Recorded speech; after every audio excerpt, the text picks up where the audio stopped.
नमस्कार, मी वैद्य Kshitija Kulkarni, MD Ayurveda, Shri Vishwaswasti ensuring health with integrity of Ayurveda मध्ये तुमच्या सगळ्यांचं स्वागत करते। आज आपण बघणार आहोत आयुर्वेद जंत किंवा कृमी या समस्येविषयी काय सांगतो ते। बरेचदा लहान मुलांना खडू, पेन्सिल, अंगारा, भिंतीचे पोपडे, माती असं खाण्याची सवय असते। याच्यामुळेच निश्चितच पांडुरोग नावाचा रोग हा उद्भवत असतो आणि याच्यासोबतच कृमी म्हणजे पोटात जंत होणं ही समस्या देखील हातात हात घालून येत असते। आयुर्वेद जंत होणे या संकल्पनेला कृमी असं संबोधतो। काही जंत हे आमाशयात होत असतात, काही आतड्यात होत असतात, काही आपल्या शरीरातली छोटी छिद्र जसं की कान, नाक या ठिकाणी होत असतात, काही जुनाट जखमांमध्ये होत असतात। तर चिकित्सेच्या दृष्टीने आणि व्यवहारात जे साधारणतः जंतांचे प्रकार दिसतात त्याविषयी आज आपण पाहूयात। सर्वप्रथम कृमींची लक्षणं काय असतात ते जाणून घेऊयात। कृमींमुळे शूल म्हणजेच दुखणे किंवा वेदना हे सर्वप्रथम लक्षण जाणवते।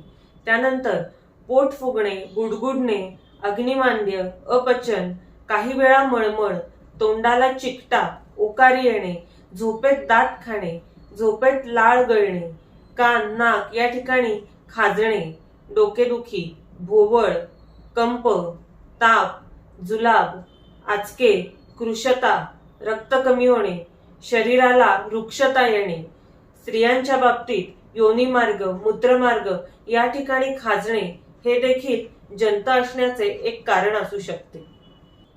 बरेचदा असा एक समज असतो की जंत हे फक्त लहान वयात लहान मुलांनाच होत असतात, परंतु इथे एक गोष्ट मला नक्की नमूद करावीशी वाटते की जंत हे तरुण लोक, म्हातारे यांच्याही पोटात असू शकतात आणि जंत होणं हे त्यांच्या देखील आजारांचं एक मोठं कारण असू शकतं। हे जंत नक्की होतात कसे अशी एक शंका नक्कीच तुमच्या मनात येत असेल। तर बऱ्याचदा बाहेरून खाण्यापिण्यातून ह्या जंतांची अंडी ही आपल्या पोटात जात असतात। आपली नखं जर वाढलेली असतील तर ते देखील जंत पोटात जाण्याचे किंवा त्यांची अंडी पोटात जाण्याचं एक महत्वाचं कारण असतं। पण इथे एक वेगळा विचार आयुर्वेद सांगतो, तो म्हणजे पोटात गेलेली जंतांची अंडी किंवा जंत हे तेव्हाच वाढतात जेव्हा तुमचं शरीर हे त्यांना वाढण्यासाठी पोषक वातावरण तयार करत असतं। म्हणजेच तुमचा अग्नी हा तेवढा प्रदीप्त नसतो किंवा ज्याला आयुर्वेदात अग्निमांद्य अशी संकल्पना ही वेगळी सांगितलेली आहे ती कारणीभूत असते। पाहूयात अग्नीला बाधक असा आहार विहार कोणता।